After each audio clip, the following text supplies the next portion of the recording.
Welcome. If you've been trying to figure out how to allow comments from everyone on Instagram using your PC, you're in the right place. Instagram keeps updating its settings, and sometimes things move around, which can make it a bit confusing.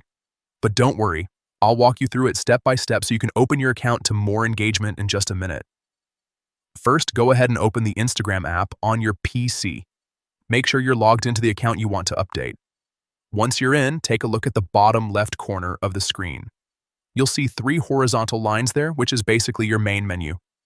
Click on those 3 lines, and a menu will pop up with several options. From there, find and click on Settings. This is where all your account controls are located. Now, inside Settings, look for the section labeled Comments. Click on it to open the comment controls. This is where Instagram lets you decide who can interact with your posts. Once you're in the comment section, you'll see different options related to who can comment on your content. What you want to do here is select Everyone. This setting allows any Instagram user to leave a comment on your posts, even if they're not following you.